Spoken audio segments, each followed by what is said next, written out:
नमस्कार साथियों, स्वागत करता हूं आपका ईटीएस एकेडमी में।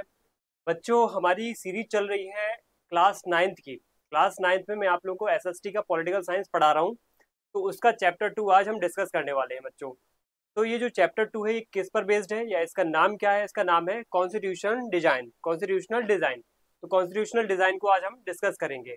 देखो, इसमें हम पढ़ने क्या क्या वाले हैं वो सबसे पहले देखते हैं कि क्या क्या हम आज इस चैप्टर में या इस क्लास के अंतर्गत पढ़ेंगे। इस चैप्टर में हमारा डिस्कशन पहले होने वाला ओवरव्यू। ये देखो बच्चों, जो ये पूरा का पूरा चैप्टर है किस पे बेस्ड है, क्या क्या इस पे हो सकता है, तो वो बातें होंगी। दूसरा इस पे रहेगा कि कॉन्स्टिट्यूशन, जो डेमोक्रेटिक कॉन्स्टिट्यूशंस होते हैं और खास तौर पे जैसे इंडिया और साउथ अफ्रीका जैसे देशों में, वो कैसे बनते हैं, तो उसकी बात करेंगे। उसके बाद जो अगली बात होगी हमारी, why do we need a constitution, constitution की क्यों जरूरत है हमें, आवश्यकता क्यों है, ठीक है। और making of the Indian constitution, कि कॉन्स्टिट्यूशन की जब जरूरत होती है तो उसके बाद जब बनाया जाता है उसको, कॉन्स्टिट्यूशन को जब फ्रेम किया जाता है, निर्मित किया जाता है, निर्माण किया जाता है, डिजाइन किया जाता है, तो वो कैसे किया जाता है, वो सब बातें पढ़ेंगे। और यहाँ पे एक लास्ट पॉइंट पढ़ेंगे, guiding values of the Indian constitution, guiding values of the Indian constitution. तो ये हमारा क्या है, आज के क्लास का कुछ इन इन पॉइंट्स पर डिस्कशन होने वाला है। तो फटाफट स्टार्ट करते हैं।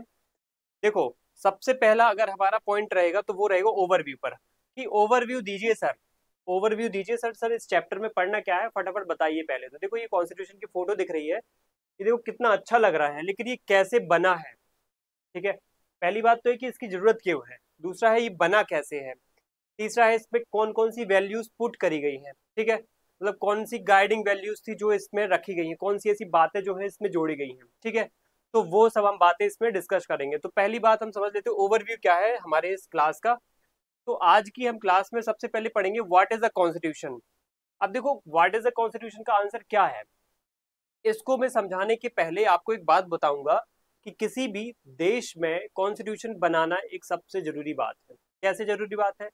आप सब स्कूल जाते हो या जाने वाले हो, ठीक है, सभी अपने अपने स्कूल जाते हैं, कोचिंग्स जाते हैं, तो आपको एक बात पता होगी कि जब भी कोई बच्चा स्कूल जाता है तो वहां पे उसको सबसे पहले क्या बता दिया जाता है, उस बच्चे को वहां के रूल्स बता दिए जाते हैं, ठीक है बच्चों। आप जब भी स्कूल जाते हो तो आपको क्या बताया जाता है कि आपको कौन सी ड्रेस पहन के आनी है, कौन सी आपको रूल्स फॉलो करने हैं, कौन सी क्लास में बैठना है, कौन से टीचर आपको पढ़ाएंगे, ये सब रूल्स बताए जाते हैं। समझना मेरी बात को। एक बच्चा अगर स्कूल गया है तो इसको क्या किया जाएगा, उसको क्या बताए जाएंगे, रूल्स बताए जाएंगे। रूल्स क्या हो, कौन कौन से रूल्स, उसको ड्रेस कौन से कलर की किस दिन पहन के आनी है, उसको क्लासेस कौन कौन सी लेनी है, उसको ये भी बताया जाएगा कि वो टीचर कौन से टीचर से वो कौन सी क्लास करेगा और कौन से टीचर के वो पीरियड अटेंड करेगा, ये भी बताया जाएगा बच्चों। तो ये क्या है, बेसिक बातें होती हैं। किसी भी देश में कॉन्स्टिट्यूशन एक इसी तरीके की व्यवस्था है।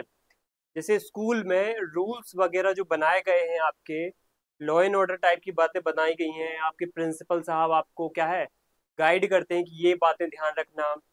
आपके क्लास टीचर भी बोलते हैं कि आप ये बातें ध्यान रखना, इनके अकॉर्डिंग चलना। वो ऐसी बातें जो बता दी जाती है ना, वो एक प्रकार से क्या है, आपके स्कूल के लॉज हैं, कानून है, रूल्स हैं।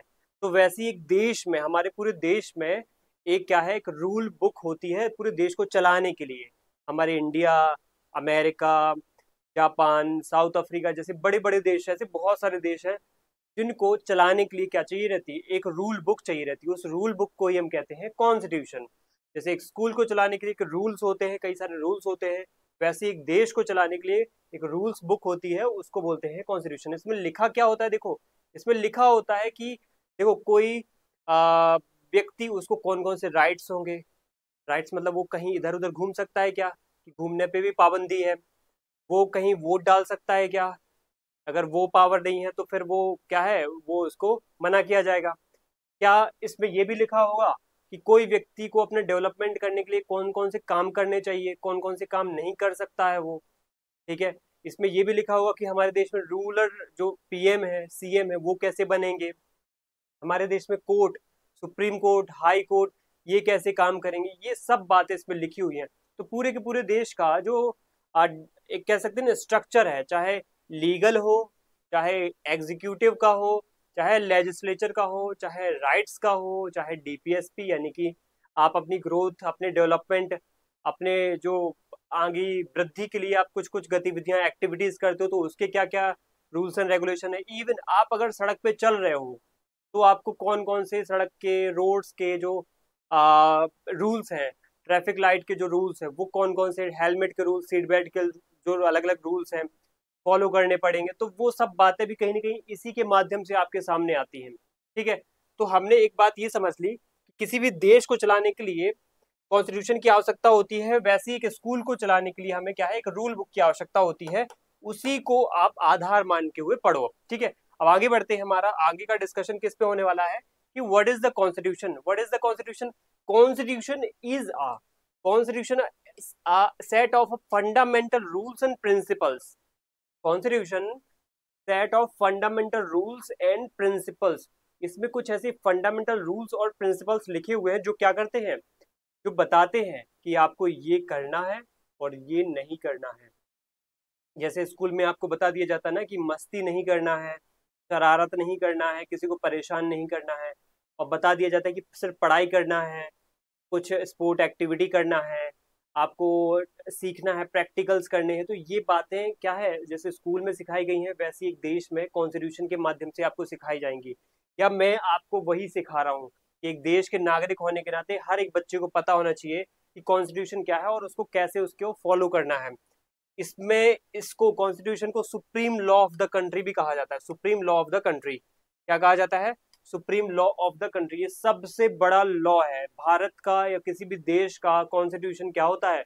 उस देश का सबसे बड़ा लॉ होता है, कानून होता है। ठीक है, ये बात याद रखना बच्चों।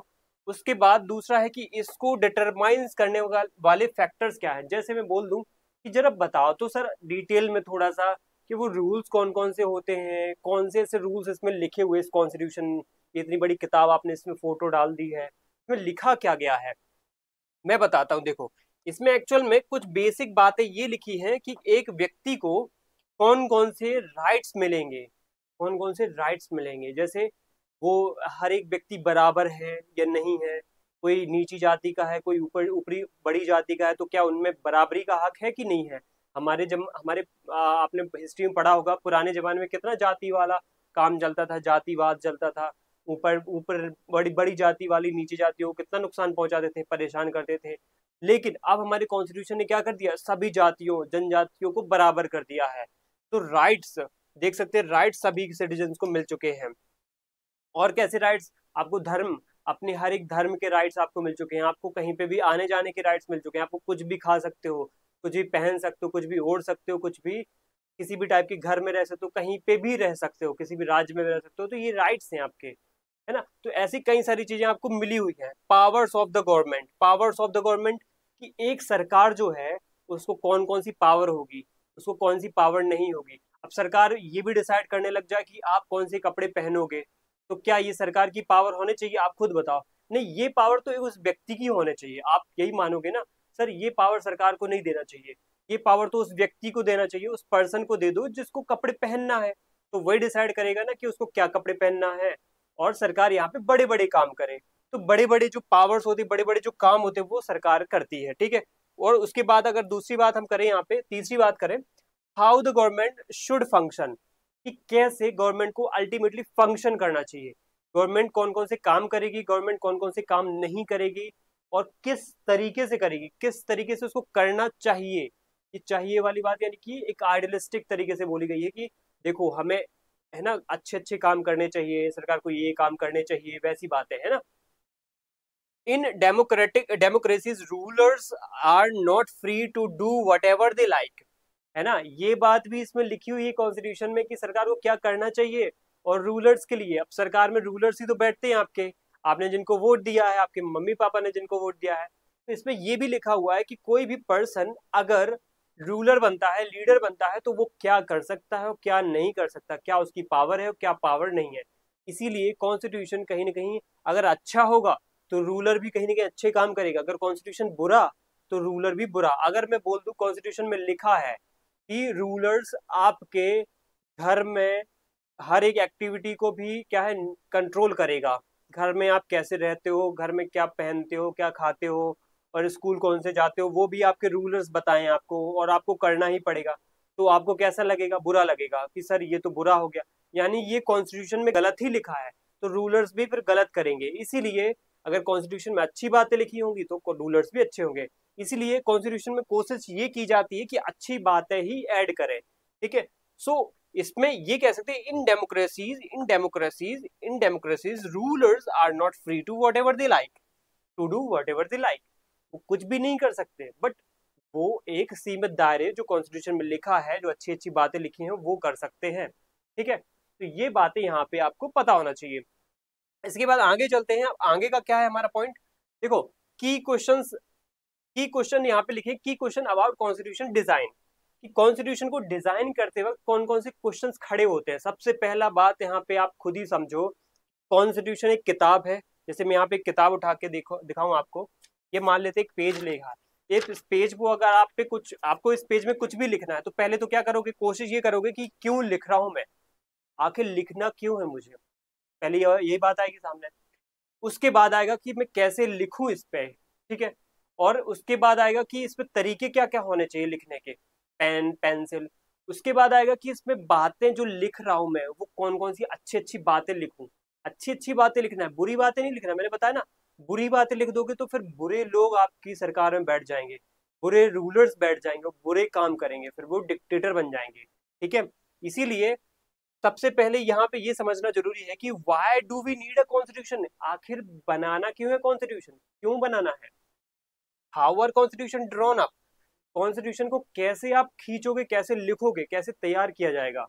उसके बाद who design them in what way, कि कैसे उसको डिजाइन करने वाले लोग कैसे, मतलब कौन से लोग होंगे, हु है ना, यहाँ पे हु आया है, तो कौन डिजाइन करेंगे उसको और कैसे करेंगे, किस माध्यम को वो अपनाएंगे, व्हाट वे मतलब किस रास्ते को अपना करके वो कॉन्स्टिट्यूशन को डिजाइन करेंगे।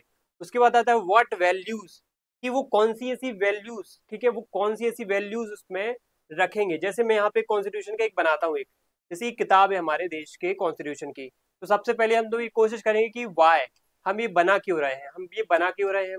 दूसरा हम कोशिश करेंगे कि हम ये बनाएंगे कैसे, कैसे तैयार होगा, हाउ।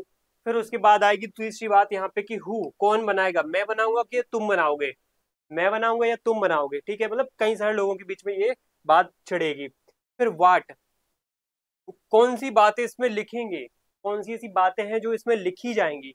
और उसके बाद अगर लास्ट की एक इंपॉर्टेंट बात आती है वो है कि क्या इसको बाद में बदला जा सकता है, चेंजेस इसमें हो सकते हैं या नहीं। तो ये बहुत फंडामेंटल क्वेश्चंस है जो आज की क्लास में हम पूरे करेंगे। समझ में आई बात, आगे बढ़ते हैं, फटाफट समझते हैं कैसे इसको हम बनाएंगे कॉन्स्टिट्यूशन को। सबसे पहले कहानी में हमारा एक आता है, एक स्टोरी, कहानी में क्या आती है स्टोरी, वो है साउथ अफ्रीका की। साउथ अफ्रीका आपको पता होगा अफ्रीकन कॉन्टिनेंट है, अफ्रीकन कॉन्टिनेंट उसका एक देश है, सॉरी, साउथ अफ्रीका एक देश है अफ्रीकन कॉन्टिनेंट का। आपने अगर ऐसा देखा होगा मैप में, वर्ल्ड मैप में, तो एक ऐसा कॉन्टिनेंट आपने नोटिस किया होगा, एक एशिया के जस्ट थोड़ा से बगल में, क्या ऐसा कॉन्टिनेंट छोटा सा, बड़ा सा है, छोटा सा तो नहीं है, इस तरीके का यहाँ पे देखा जाता है, ठीक है। तो ये कॉन्टिनेंट में सबसे नीचे साउथ में एक देश मिलेगा आपको, उस देश का नाम क्या है, उस देश का नाम है साउथ अफ्रीका, उस देश का नाम है साउथ अफ्रीका। इस देश चलेंगे, अब इस देश में चलेंगे हम। इस देश में एक प्रॉब्लम ये थी कि ये देश पुराने जमाने से, बहुत पहले से, जब से भारत ब्रिटिशर्स का गुलाम था ना, ये साउथ अफ्रीका भी ब्रिटिशर्स का गुलाम था। यहाँ पे भी अंग्रेजों ने आकर के बहुत सारा क्या किया था, लूटपाट की थी, यहाँ के लोगों को परेशान किया था, गुलाम बनाया था। तो साउथ अफ्रीका के लोगों ने समय के साथ साथ प्रोटेस्ट किए। वहां पे रहते थे ज्यादा ब्लैक लोग, आपको पता होगा नीग्रो लोग जो ब्लैक होते हैं, तो वो नीग्रो लोगों के साथ ये लोग रेसिज्म करते थे। ये ब्रिटिशर्स होते थे सफेद, व्हाइट, वहां के लोकल लोग होते थे ब्लैक। तो ब्लैक लोगों के साथ ये क्या करते थे, रेसिज्म करते थे। आपको पता होगा महात्मा गांधी भी साउथ अफ्रीका गए थे, तो उनको रेल या ट्रेन से फेंक दिया गया था, उतार दिया गया था, क्योंकि वो क्या थे, डार्क, या फिर उनका कलर जो था वो कैसा था, डार्क था या ब्लैक था, ठीक है, उस तरीके सांवले कलर के थे वो। तो उनको क्या है, रंग भेद का सामना, इसको बोलते हैं रेसिज्म या रंग भेद का सामना करना पड़ा। जब ये चीज बहुत हावी हो जाती तो वहां के लोग समय के साथ इसको इतना प्रोटेस्ट करते, इतना इतना विरोध करते हैं, तो वायलेंस भी क्रिएट होती है, ठीक है, वायलेंस भी क्रिएट होती है। और वहां पे फिर एक प्रकार से मांग उठती है कि ये जो रेसिज्म चल रहा है, सफेद और ब्लैक लोगों का, व्हाइट और ब्लैक लोगों का, ये खत्म होना चाहिए। ब्लैक और व्हाइट दोनों क्या होना चाहिए, अब बराबर होने चाहिए, दोनों बराबर यानी इक्वेलिटी आनी चाहिए। तो इक्वेलिटी कैसी आएगी? इक्वेलिटी आएगी कॉन्स्टिट्यूशन बन जाएगा जब, जब उस देश में आ जाएगा कॉन्स्टिट्यूशन। जब उस देश में कॉन्स्टिट्यूशन बन जाएगा तो लोग ऑटोमेटिकली बराबर हो जाएंगे, क्योंकि उस देश की कॉन्स्टिट्यूशन की किताब में लिख गया है कि इक्वेलिटी होगी। इसीलिए वहां पे क्या है, कॉन्स्टिट्यूशन की मांग उठती है। और ये यहाँ के प्रोमिनेंट लीडर थे नेल्सन मंडेला, और ये कॉन्स्टिट्यूशन है रिपब्लिक ऑफ साउथ अफ्रीका का। ठीक है, तो कहानी हम आगे बढ़ाते हैं कैसे साउथ अफ्रीका का कॉन्स्टिट्यूशन बना। Democratic constitution in South Africa in recent example focus on the transition from apartheid to a democratic state. देखो, पहले साउथ अफ्रीका में ये सिचुएशन थी अपार्थाइड, अपार्थाइड फिर वो बन गया डेमोक्रेटिक स्टेट। देखो, अपार्थाइड मतलब ये होता है कि पहले वहां पे था रंग भेद, या फिर कहें उसको कि के बेसिस पे, रंग मतलब ब्लैक हो गया ये एक रंग, और एक हो गया व्हाइट। तो ब्लैक और व्हाइट के बेसिस पे बहुत क्या होता था, डिस्क्रिमिनेशन होता था। व्हाइट लोगों को सब नौकरियां मिल जाती थी, ब्लैक लोगों को कोई नौकरी नहीं मिलती थी। ब्लैक लोगों को गुलाम बना के रखा जाता था। ये गुलाम की जिंदगी जीते थे। इनको कहीं ना कहीं इवन कोई चर्च में तक नहीं जाने दिया जाता था। कोई व्हाइट लोगों की चर्च है तो उसमें नहीं जाने दिया जाता था। लेकिन अगर आप वही बात करोगे, व्हाइट जो कि संख्या में कम थे, जो अंग्रेज थे ज्यादातर, वो इतना डोमिनेट कर रहे थे, जबकि संख्या में कम है तो फिर भी डोमिनेट कर रहे हैं। तो ऐसे में क्या हुआ कि यहाँ के लोगों ने प्रोटेस्ट जब किया तो फिर कॉन्स्टिट्यूशन की मांग उठी। तो एक प्रकार से कह सकते हैं कि अपार्थाइड जो है ना, धीरे धीरे खत्म होकर के साउथ अफ्रीका में क्या आ गया, डेमोक्रेसी आ गई, यानी बराबरी का आ गया माहौल। तो इक्वेलिटी आ जाएगी डेमोक्रेसी के माध्यम से। अब समझते हैं साउथ अफ्रीका की कहानी। देखो, साउथ अफ्रीका एक, मैं बता चुका हूँ कहाँ का देश है ये। साउथ अफ्रीका एक अफ्रीकन कॉन्टिनेंट का एक देश है। ठीक है, आपको यहाँ कहीं देखने को मिलेगा ये, मैं बता चुका हूँ ये। उसके बाद आपको एक महत्वपूर्ण बात ये जाननी जरूरी है कि साउथ अफ्रीका की हिस्ट्री क्या रही। तो साउथ अफ्रीका में 1961 में एक घटना घटित हुई थी। 1961 में एक घटना ये घटित हुई थी कि 1966 में जो वहां पे ब्रिटिशर्स राज कर रहे थे, जो वहां पे 1960 उसके पहले ब्रिटिशर्स राज कर रहे थे, वो ब्रिटिशर्स क्या करते हैं, चले जाते हैं, या फिर वो साउथ अफ्रीका को क्या कर देते हैं, मोनार्की जो थी साउथ अफ्रीका की वो खत्म कर देते हैं, और वहां पे रिपब्लिक आ जाता है। मोनार्की खत्म हो जाती है और रिपब्लिक आ जाता है। अब ये मोनार्की और रिपब्लिक क्या होता है मैं बताता हूँ। देखो देखो वहां पे क्या हुआ कि जब ब्रिटिशर्स थे, तो ब्रिटिशर्स आपको पता है ब्रिटिशर्स में क्या होते हैं, किंग और क्वीन होते हैं। ठीक है, ब्रिटेन जो आज डेमोक्रेसी फॉलो करता है वो मोनार्की वाली डेमोक्रेसी फॉलो करता है। ठीक है, कहने की बात ये है कि ब्रिटेन में आज भी और उस जमाने में भी क्या होता था, किंग और क्वीन होता था और अभी भी है। तो किंग और क्वीन के माध्यम से साउथ अफ्रीका पे भी वो रूल करता था, क्योंकि साउथ अफ्रीका उनका क्या था, गुलाम था। ठीक है, कॉलोनी था उनका। उसके बाद जब ब्रिटिशर्स यहाँ से चले जाते तो किंग और क्वीन का कॉन्सेप्ट भी यहाँ से खत्म हो गया। तो कह सकते हैं कि अब साउथ अफ्रीका में फिर क्या आ गया, साउथ अफ्रीका में अब आ गया रिपब्लिक, उसको बोलेंगे रिपब्लिक, गणतंत्र बोलते हैं इसको हिंदी में। मतलब अब यहाँ पे किंग और क्वीन ना हो करके यहाँ पे कौन होगा, यहाँ पे इलेक्टेड रूलर होगा। इलेक्टेड, आपको पता है किंग और क्वीन इलेक्टेड नहीं होते हैं। ये कैसे होते हैं, ये राजा का बेटा राजा बनेगा, फिर उसका बेटा राजा बनेगा। मतलब यहाँ पे कोई इलेक्शन नहीं हुआ, जनता से कोई पूछताछ नहीं हुई है। बट रिपब्लिक में क्या होता है, जनता से पूछताछ होती है। तो एक प्रकार से आप समझ गए कि 1961 में क्या है, साउथ अफ्रीका में क्या आ गया, रिपब्लिक सिस्टम आ गया। बट चीजें अभी और बिगड़ने वाली है, चीजें अभी और बिगड़ने वाली हैं। और कैसे बिगड़ने वाली हैं, देखो 61 में ये तो कह देता हूं मैंने कह दिया और हो भी गया था, रिपब्लिक आ गया, अच्छी बात है, चलो राजा रानी वाला कॉन्सेप्ट खत्म। ठीक है, ये रिपब्लिक आ गया जिसको गणतंत्र बोलते हैं, यानी कि इलेक्टेड रूलर अब यहाँ पे देखे जाएंगे। गणतंत्र मतलब या रिपब्लिक मतलब इलेक्टेड रूलर्स, इलेक्टेड रूलर्स। ठीक है, elected head of the state, head of the state. ठीक है, यहाँ पे जो हेड होगा उनके स्टेट का, उनके देश का, वो इलेक्टेड होगा। ठीक है, लेकिन एक सिचुएशन ये हुई कि वहां पे 61 के बाद अपार्थाइड बहुत बढ़ गया, अपार्थाइड वोट बहुत बढ़ गया। इसको बोलते हैं रंग भेद। रंग भेद मतलब ये इतना बढ़ गया कि सेग्रीगेशन, जो segregation between black and white, segregation between on the basis of the racism, इस प्रकार का सेग्रीगेशन देखा जाता है, रंग भेद देखा जाता है, रेसिज्म देखा जाता है ब्लैक्स एंड व्हाइट्स के बीच में। मैं एक बार बता भी चुका हूँ अपार्थाइड, फिर से बता रहा हूँ, ब्लैक एंड व्हाइट के बीच में जब सेग्रीगेशन चरम सीमा पे पहुंच जाए, तो उनके बीच में भेदभाव बहुत ज्यादा बढ़ जाए। मतलब जैसे आप देख लो ना कि कहीं पे कोई ऐसे शहर है जहाँ पे हिंदू मुस्लिम कितने आपस में लड़ झगड़ते हैं, एक दूसरे की जान लेने पर क्या है उतारू हो जाते हैं कि हमें तो हिंदू को मारना है, फिर वो मुसलमान कहता है हिंदू को मारना है, हिंदू कहता है मुसलमान को मारना है। तो ये बातें बुरी है, इसको बोलते हैं कम्युनल वायलेंस। लेकिन कहीं पे अगर रंग को देख के ये झगड़ा हो, ये ब्लैक है ये व्हाइट है, इनके बीच में लड़ाई हो रही है, झगड़ा हो रहा है, तो इसको बोलेंगे रेसिज्म, रेशियल वायलेंस बोलेंगे इसको, ठीक है।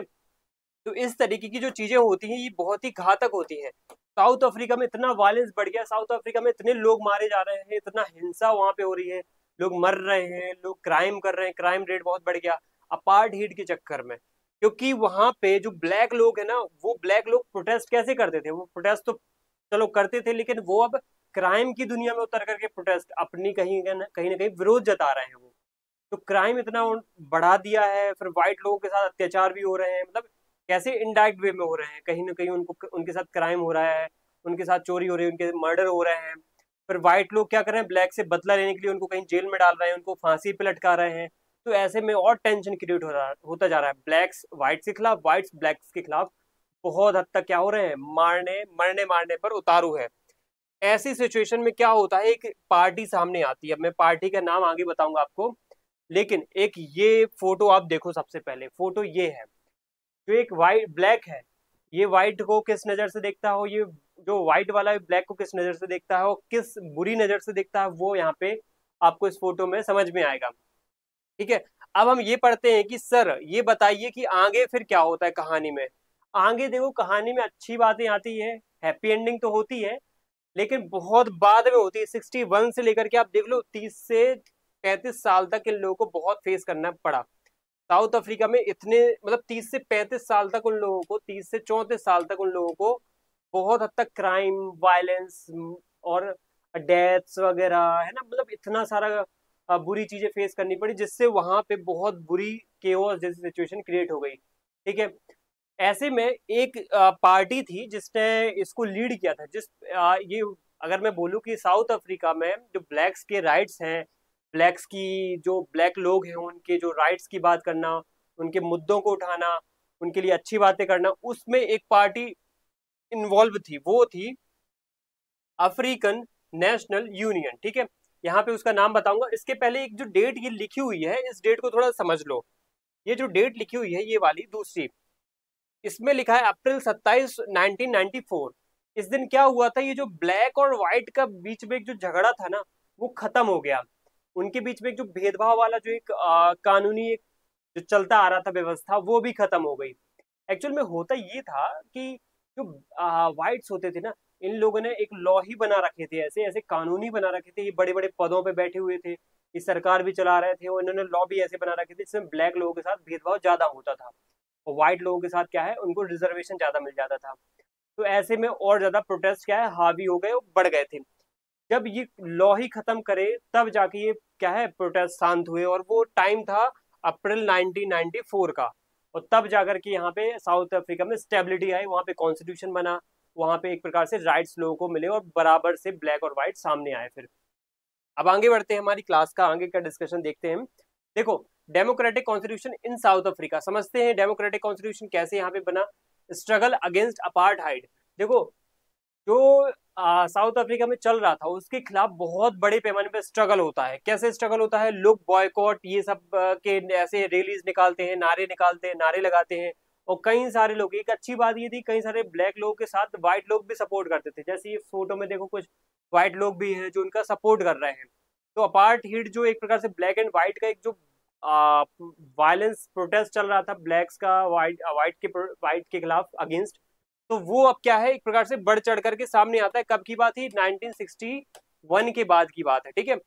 जब ये बढ़ चढ़ के सामने आता है तो इसमें ये होता है कि यहाँ पे, अच्छा ये अपार्टहाइड, यहाँ पे आप देख सकते हो, apartheid was the name of the system of racial discrimination unique to the South Africa, ठीक है। This system was particularly oppressive for the blacks, ठीक है। उसके बाद लिखा they were forbidden from living in white areas, उनको black लोगों को व्हाइट एरिया में रहने तक नहीं दिया जाता था, उनको वहां जाने से रोका जाता था, उनकी चर्चेस का यूज करने से रोका जाता था, ठीक है। तो इस प्रकार से ये क्या है, बहुत हद तक क्या हो गया, लोगों के लिए नुकसानदायक हो गया, ठीक है। इसके बाद ये समझते हैं कि since 1950s the black coloured and Indians fought against the apartheid system. ऐसा नहीं कि सिर्फ ब्लैक वहाँ के जो नेटिव लोग थे उनके साथ ही हो रहा था, इंडियंस लोग भी वहाँ पे जाते थे ना, तो इंडियंस भी थोड़े से सांवले होते हैं, ब्लैक होते हैं, तो इस वजह से क्या है उनके साथ भी भेदभाव होता था। तो इसको भी खत्म करने के लिए हमने क्या किया, इस व्यवस्था को क्या है विरोध किया, बॉयकॉट किया। बॉयकॉट यहाँ पे बढ़ चढ़कर होता है। फिर आगे कहानी में क्या आता है, देखो आगे कहानी में आती है अफ्रीकन नेशनल यूनियन पार्टी।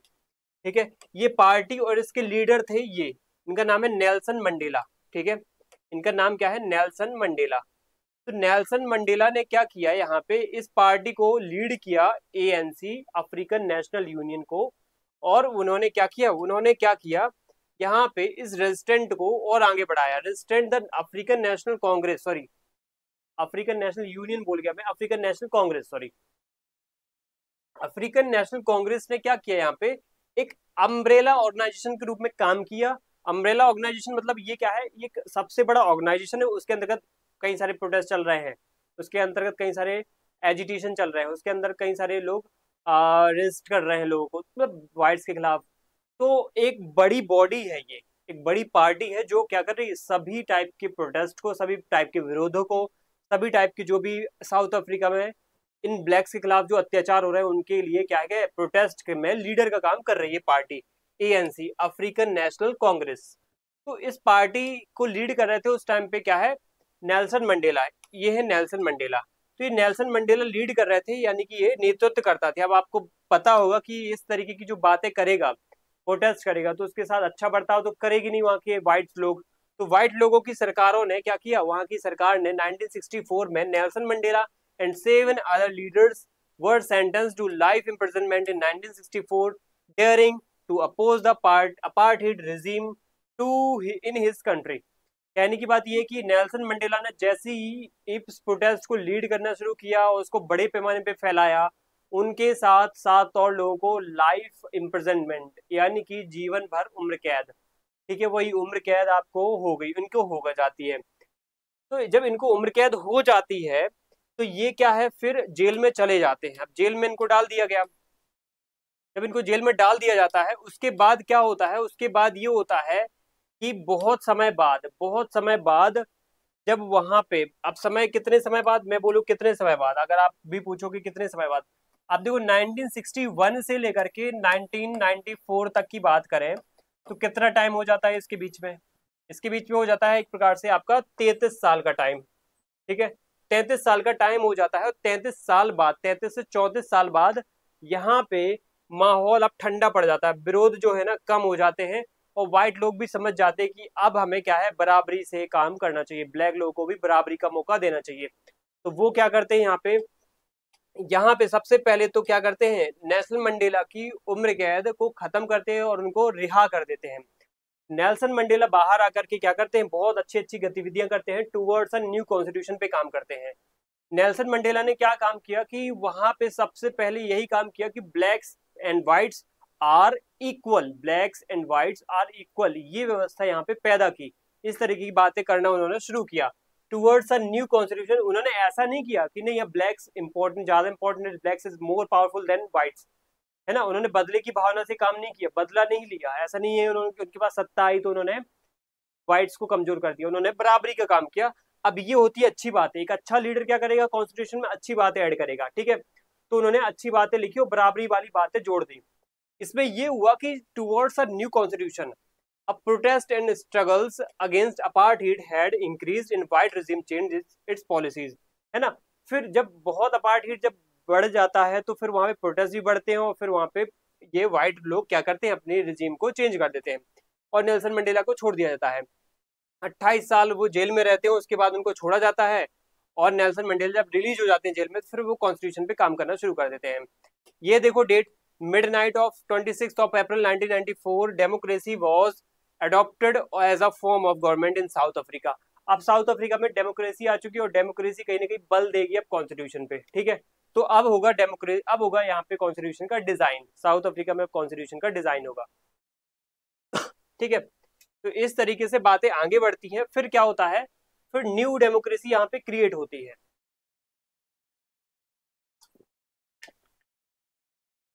कैसे क्रिएट होती न्यू डेमोक्रेसी? देखो, न्यू डेमोक्रेसी 1994, न्यू डेमोक्रेसी 1994 जब अपार्थाइड एंड हो जाता है तो मल्टी रेशियल गवर्नमेंट जो है फॉर्म होती हैं। मल्टी रेशियल मतलब उसमें एक वाइट भी है, उसमें एक ब्लैक भी है, उसमें एक इंडियन भी है, एक सांवला भी है। तो हर टाइप के उसमें रेशियल, हर टाइप के रंग के लोग उसमें है। पहले क्या होता था? पहले होता था सिर्फ व्हाइट लोगों की सरकार, ठीक है, पहले सिर्फ सफेद श्वेत लोगों की सरकार थी। अब हर एक कलर के लोग वहां पे क्या है, पार्ट कर रहे हैं, सरकार बना रहे हैं। Constitution based on equality, human rights and democracy. अब देखो, ये तीन बातों को ध्यान रखा गया है साउथ अफ्रीका की कॉन्स्टिट्यूशन में। साउथ अफ्रीका कॉन्स्टिट्यूशन में ये तीन बातें इसलिए ध्यान रखी हैं क्योंकि यही तीन बातों को वो सबसे ज्यादा डिमांड कर रहे थे। जब अपार्थाइड का प्रोटेस्ट चल रहा था साउथ अफ्रीका में, तो वो लोग तीन बातें तो मांग कर रहे थे कि इक्वेलिटी दो, बराबरी का मौका दो, हमें अधिकार दो, हमें भी वही अधिकार दो जो व्हाइट लोगों के पास है, हमें डेमोक्रेसी दो, हमें भी अपनी सरकार बनानी है, सिर्फ व्हाइट लोगों की सरकार नहीं बनानी है, ब्लैक की भी सरकार बनना चाहिए। आफ्टर 2 years, 1994 के बाद 2 साल बाद कॉन्स्टिट्यूशन वहां पे came out which gave to its citizens the most extensive rights available in any country. एक प्रकार से वहां पे फिर क्या होता है, 2 साल बाद एक कॉन्स्टिट्यूशन बन जाता है जिसमें इतने एक्सटेंसिव राइट दिए गए वहां के लोगों को, जिससे वो लोग अपना बहुत अच्छे से क्या है विकास कर पाए और फ्यूचर में कभी भी ऐसी दोबारा नौबत ना बने जिससे ब्लैक और व्हाइट के बीच में इस तरीके का क्योस, इस तरीके का वायलेंस क्रिएट वापस से हो जाए। तो ये व्यवस्था क्या है, अब यहाँ पे क्रिएट हो चुकी है। अब क्या होगा, अब हमारा क्या है, दूसरा क्वेश्चन क्रिएट होता है। हमने पहला तो पढ़ लिया कि यहाँ पे एक प्रकार से साउथ अफ्रीका में, मतलब एक साउथ अफ्रीका में स्टोरी पढ़ ली हमने कि साउथ अफ्रीका में क्यों हमने संविधान बनाया, पहले हमने पढ़ा। देखो, हमारे क्वेश्चन का आंसर हम इससे निकालते हैं सॉरी, कि किसी भी देश में या साउथ अफ्रीका जैसे देश में क्यों जरूरत था संविधान, क्योंकि वहां पे ब्लैक्स और व्हाइट के बीच में इक्वेलिटी नहीं थी। तो इक्वेलिटी के लिए, फंडामेंटल राइट्स के लिए और डेमोक्रेसी के लिए उन्होंने संविधान बनाया। तो वाई का आंसर मिल गया, वाई, ठीक है, वाई का मुझे आंसर मिल गया कि वाई हमने ये ऐसा किया। दूसरा क्वेश्चन वाई, जब वाई हमने कर लिया फिर उसके बाद दूसरा यहाँ पे आता है हाउ, ठीक है, हमने कैसे हम करेंगे। तो वहां पे लोगों ने प्रोटेस्ट तो किया, अपार्थाइड के खिलाफ प्रोटेस्ट किया, वायलेंस हुआ, ठीक है, लेकिन वहां पे क्या हुआ, अंतिम रूप से वहां के जो लीडर्स थे, नेल्सन मंडेला जैसे लोग, इन लोगों ने क्या किया, प्रोटेस्ट को बहुत ही शांतिपूर्वक करने की कोशिश की, महात्मा गांधी के सिद्धांतों को अपनाया उन्होंने। आपको पता हो, नेल्सन मंडेला को अफ्रीका का गांधी बोलते हैं, अफ्रीका का गांधी है वो। तो अफ्रीका की गांधी इसलिए बोला जाता है क्योंकि उन्होंने तरीका बहुत ही पीसफुल अपनाया था, उन्होंने पीसफुल क्रिएटिव पीस के माध्यम से प्रोटेस्ट को आगे बढ़ाया था। तो ये उनका मेथड था। हु, यहाँ पे हु का आंसर भी मिल चुका है हमें कि किसने ऐसा किया, तो नेल्सन मंडेला और साथ में उनके 7 अदर क्या है, 7 अदर अदर उनके 7 अदर लीडर्स, ठीक है। और यहाँ पे अगली बात आती है वैल्यूज। वो वैल्यूज क्या थी सर, जिस जो उनको गाइड किया, वो वैल्यूज थी इक्वेलिटी, जो उन्होंने सबसे ज्यादा क्या है उनको डिमांडिंग थी उनके लिए। इनइक्वेलिटी उनको सबसे ज्यादा फेस करनी पड़ती थी, डिस्क्रिमिनेशन उनको बहुत फेस करना पड़ता था। इसलिए उन्होंने मांग क्या किया, उन्होंने उनके लिए गाइडिंग प्रिंसिपल क्या था, इक्वेलिटी। इक्वेलिटी था उनके लिए सबसे बड़ा। दूसरा था डेमोक्रेसी, तीसरा था फंडामेंटल राइट्स, चौथा था लिबर्टी, ठीक है। तो ये कुछ ऐसी बातें थी जो उनको क्या है मोटिवेट करती हैं, ठीक है। अब आती यहाँ पे बात अगली कि अब जो ये साउथ अफ्रीका में ऐसी कुछ व्यवस्था हो गई है, ठीक है, साउथ अफ्रीका में ये जो काम ऐसा हो गया है, तो ये हमें एक प्रकार से मोटिवेट करता है, हमें बताता है कि संविधान क्यों बनाया जाता है और डिजाइन कैसे हो जाता है, ठीक है। अब हमारा जो इस चैप्टर का क्वेश्चन है पहला कि why do we need a constitution, why do we need a constitution, या हम जिन चीजों पे बात करने वाले हैं वो है ये। एक्चुअल में इस स्टोरी के बाद एक कंक्लूजन निकालते हैं कि हमें आखिर में कॉन्स्टिट्यूशन की आवश्यकता पड़ती ही क्यों है। तो देखो, a constitution is a necessary because, is a necessary thing, is a necessary book, because देखो इसकी बातें बहुत महत्वपूर्ण है, एक एक वर्ड महत्वपूर्ण हो जाता है क्योंकि it generates a degree of trust. देखो, एक प्रकार से ट्रस्ट पैदा कर देता है, एक कोऑर्डिनेशन पैदा कर देता है, एक कोऑपरेशन पैदा कर देता है, different kind of people to live together. South Africa में क्या मुद्दा था, साउथ अफ्रीका में ब्लैक्स और व्हाइट्स के बीच में क्या था, ट्रस्ट ही नहीं था। एक दूसरे के क्या है जान के दुश्मन बने हुए थे, खून के प्यासे थे वो एक दूसरे के। लेकिन कॉन्स्टिट्यूशन बनने के बाद अब क्या हो गया वहां पे, अभी अभी आप साउथ अफ्रीका में जाके देखो, अभी वहां की लाइफ देखो, काफी हद तक स्टेबिलिटी है, बहुत अच्छा है। तो बहुत हद तक क्या है वहां पे वायलेंस खत्म हो चुका है। तो धीरे धीरे कुछ कुछ चीजें होती रहती, लेकिन अब बहुत रेयर है, ऑफ द रेयर केस में भी आपको ये चीजें मिलेंगी देखने को, ठीक है। इसके बाद और क्या है यहाँ पे, क्यों अब जरूरत पड़ती है ऐसे कॉन्स्टिट्यूशन बनाने की? It specifies how it specifies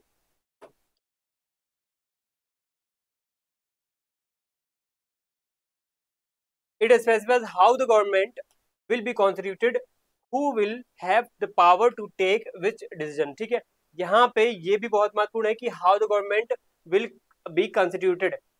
इसलिए भी जरूरी हो जाता है कॉन्स्टिट्यूशन बनाना, क्योंकि यहाँ पे सरकार भी तो गलत तरीके से बन जाती है कई बार।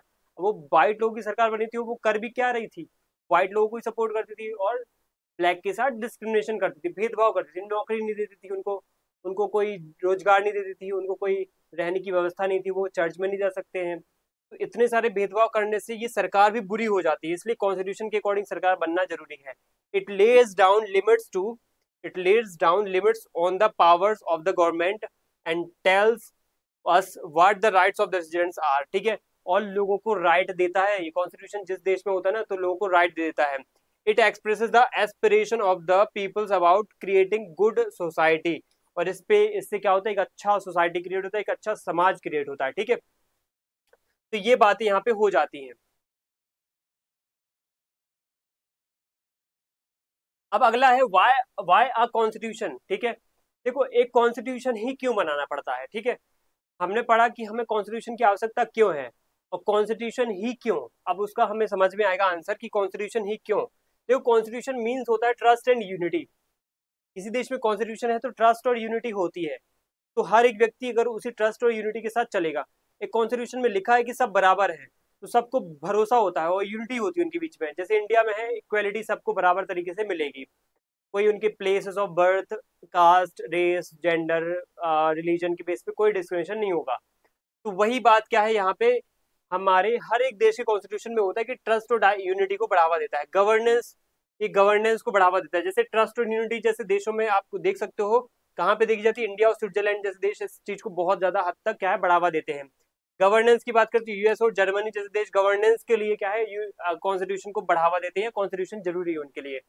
Limits power, structure governance, France और कनाडा जैसे देशों ने क्या किया, अपने देश को यूनाइट करने के लिए लिमिट्स पावर यानी कि एक सीमित सरकार, सीमित सत्ता की बात की उन्होंने। ठीक है, और जो कि governance, maximum governance, minimum government. ठीक है, मिनिमम गवर्नमेंट और मैक्सिमम गवर्नेंस की बात जो है ना, इस तरीके की चीजों में आपको देखने को मिलेगी। मतलब ये क्या है, ये अच्छी बात है जो कॉन्स्टिट्यूशन से ही मिल सकती है आपको। राइट्स, राइट जैसे यूएसए में आप जाओगे, साउथ अफ्रीका में जाओगे तो ये राइट्स तभी मिलेंगे ना जब कॉन्स्टिट्यूशन होगा। आप तो इन देशों में तभी तो आए ये राइट्स जब कॉन्स्टिट्यूशन आया उन देशों में। उसके बाद स्टेबिलिटी, किसी देश में स्टेबिलिटी कब आएगी, है ना, वहां पे ऑर्डर लॉ एंड ऑर्डर के हिसाब से चीजें कब चलेंगी, जब वहां पे कॉन्स्टिट्यूशन आएगा, जैसे ऑस्ट्रेलिया में।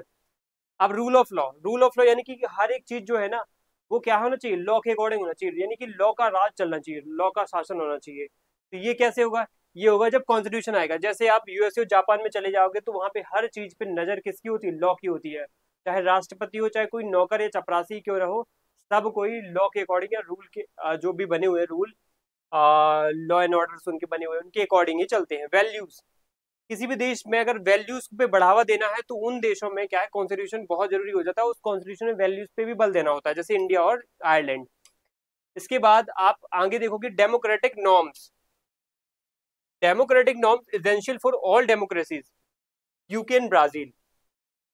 अगर मैं यूके एंड ब्राजील जाऊं तो वहां पे डेमोक्रेटिक बहुत हद तक क्या है, अच्छी व्यवस्था अच्छे तरीके से देखने को मिल जाती है। ठीक है, तो ये क्या है, गाइडिंग प्रिंसिपल्स होते हैं जो कॉन्स्टिट्यूशन की बदौलत ही क्या है आते हैं, और ये कॉन्स्टिट्यूशन में अगर होंगे तभी उस कॉन्स्टिट्यूशन की वो क्या है, एक दिशा दिखेगी। जैसे मैं बोल दूं, भारत की कॉन्स्टिट्यूशन में अगर आपको ट्रस्ट और क्या दिख रहा है, देखने को यूनिटी देखने को मिल रहा है, और क्या देखने को मिल रहा है, वैल्यूज, है ना, तभी इंडिया में हर एक धर्म का, हर एक जाति का, हर एक जन्म स्थान का, मतलब इतने अलग अलग कल्चर के लोग इंडिया में रह सकते हैं, डाइवर्स कल्चर के लोग रह सकते हैं, क्योंकि इंडिया में क्या है, ट्रस्ट और यूनिटी पे बल दिया गया है कि इंडिया कॉन्स्टिट्यूशन ट्रस्ट और यूनिटी और कल्चर और वैल्यूज पे बल देगा, तभी ये संभव है। किसी देश का कॉन्स्टिट्यूशन बल दे रहा है रूल ऑफ लॉ पे, किसी देश का दे रहा है राइट्स पे, तो उन देशों में रूल ऑफ लॉ अच्छा है, उन देशों में राइट्स अच्छे हैं। अब इसके बाद क्या है, इसके बाद देखो आगे है लास्टिंग फ्रेमवर्क। ठीक है, adopt for the future, USA और इंडिया में देखने को मिलता है। अब आती है हमारी बात Indian constitution, the making of the Indian constitution. ठीक है, तो इसको हम क्या करेंगे, नेक्स्ट क्लास में डिस्कस करेंगे, ये हमारा नेक्स्ट पार्ट में देखा जाएगा।